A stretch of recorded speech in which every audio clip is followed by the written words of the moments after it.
Coming up on today's show, could the Baltimore Ravens be trading for Brian Burns of the Carolina Panthers? We'll examine that possibility in a matter of moments. Also, Adarius Washington headed to injured reserve. What does that mean for the Ravens defense? We'll tell you about it coming up later on. Let's start with Brian Burns. The folks at Sportsnaut have named the Ravens as a top potential trade destination to acquire Burns. Now, I got some numbers to show you, both of what Burns has done, not only on the football field, but what he would cost when we're talking money and draft capital and all that in a trade. I can tell you this much. Burns would not be cheap, but he is as good as any player in the league at his position. He's quite the performer, if I'd say so myself. Here's Sportsnaut on the possibility.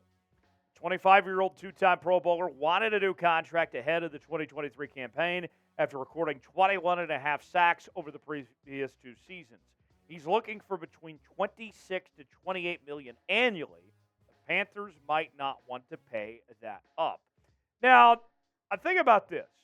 As far as the Ravens go, a lot of Ravens fans, when I check the comments section and read what you guys have to say, what you're looking for, what you want in the identity of the Baltimore Ravens, is to bring back the Ravens of yesteryear, right? The Ray Lewis days, the Ed Reed days, and all of that, right? And getting back to that identity that the Ravens define themselves as a team that was built on defense. If you add Burns, in addition to already having Roquan Smith there, as the guys leading this defense, then you're talking about this team getting back to the defensive identity that we all know and love when we talk about the Baltimore Ravens. That's what a move like this could potentially do, is not only get you a top player that's as good as any player in the league at his position, but also gets back to what the Ravens want to be, and a guy that would be that for many, many years to come. So let's ask you, should the Ravens trade for Brian Burns? It's our pinned comment today. You might get an ad break while the ad's playing. Get your votes in. Tell us what you think. Y for yes, N for no. Should the Ravens trade for Brian Burns or not? Let me know what you think. Folks, need a little favor from you. I want you to share today's show. Here's what I need from you. Go ahead and click the share button. Select the Twitter icon. Click post to Twitter.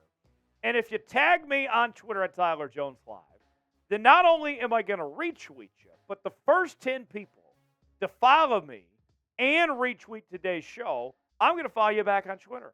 If you pat my back, I'll pat your back. Simple as that. Want to follow? Here's how you can do it. Share the show. Want to get this out to as many members of the flock we possibly can so they can be a part of what we're doing here on Ravens Rundown. Help us out, help you out, and we'll continue here on Ravens Rundown. Brian Burns, one of the more elite players in the league. He has only been in the league for just a few years, and look at this resume already. A two-time Pro Bowler, the NFL's top 100 rankings that came out over the summer, as voted on by the players. They have ranked him as the 54th best player in the entire National Football League.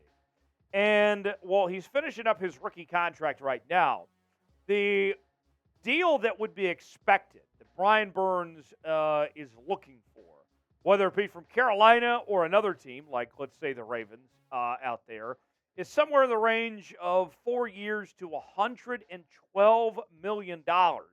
It's not cheap, but you're talking long term. And the Ravens, although that seems like a lot of money right now, when you talk about years into the future, they can still potentially make this work for Brian Burns because this would not factor in till next season potentially. The numbers on Brian Burns in his short NFL career to this point. He's already started off 2023 with a bang. 9 tackles, 2 tackles for loss, 2 sacks, and a forced fumble. He's been really good just to begin this year alone. But even taking it a step further, back in 2022, he had 12.5 sacks, 1 forced fumble. 2021 with 9 sacks and 2 forced fumbles. And then in 2020, he had 9 sacks as well with 3 forced fumbles.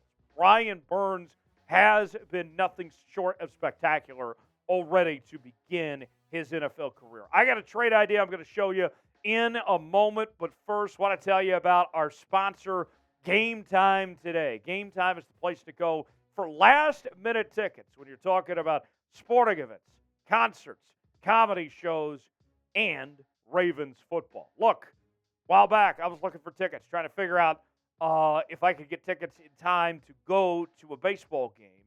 And I got on Game Time, and I looked up and was able to easily access the prices of the game I was looking for, the seat I wanted to sit in, got a view of what it would look like. And then within a matter of moments, I was checking out, got my Apple Pay and all that, tickets downloaded, bam, there it was. And we're offering you the same thing. You can download Game Time, create an account today, and if you use the promo code RavensChat, we're going to give you $20 off.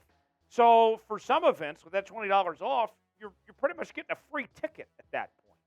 Great deal with Game Time. Create an account, download it today. Terms and conditions do apply. $20 off. Download Game Time. Tell them that Tyler Jones and Chat Sports sent you to get the best tickets for the best prices guaranteed at Game Time. $20 off. Promo code RavensChat at checkout. So here's what it would likely take for the Ravens to pull in Brian Burns. You probably have to give up David Ojabo, a first-round pick, and a second-round pick. That is a whole lot to bring in Brian Burns.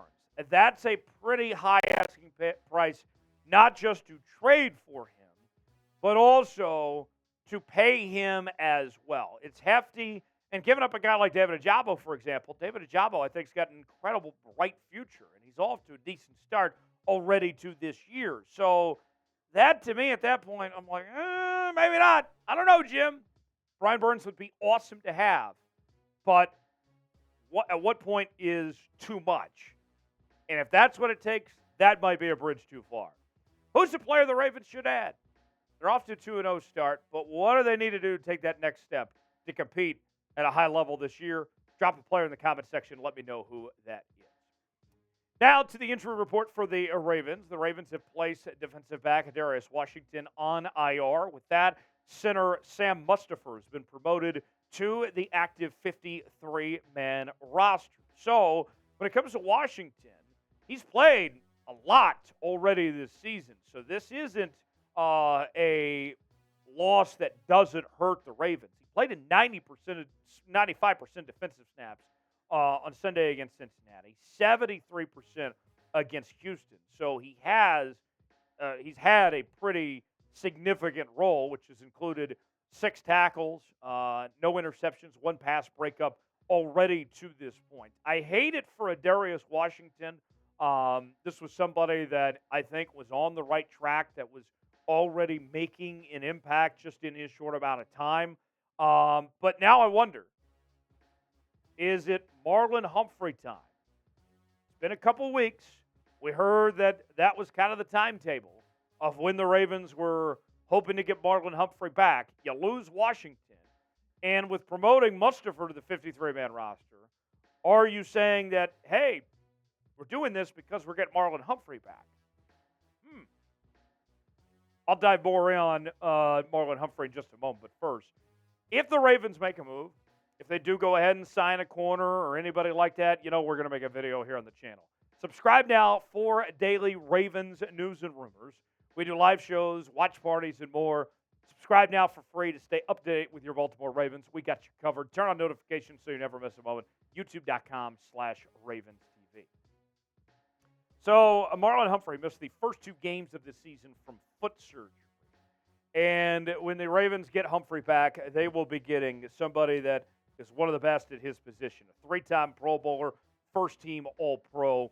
And I got to say, I'm so impressed with how the Ravens held up without Marlon Humphrey these first 2 weeks, especially against Cincinnati and their top-tier receiving core.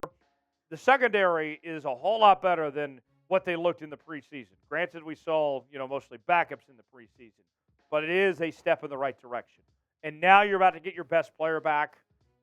What a relief, I think, for the Ravens. You hate it for Darius Washington going IR, but Marlon Humphrey headed back, and where this team's at, I'm feeling pretty optimistic about this group. Are you feeling optimistic about the Ravens secondary? Chime in, tell me what you think. Scale it 1 through 10 in the comments section. How do you feel about this group? Weigh in and tell me what you think here on Ravens Rundown, and I'll see you next time here on the channel.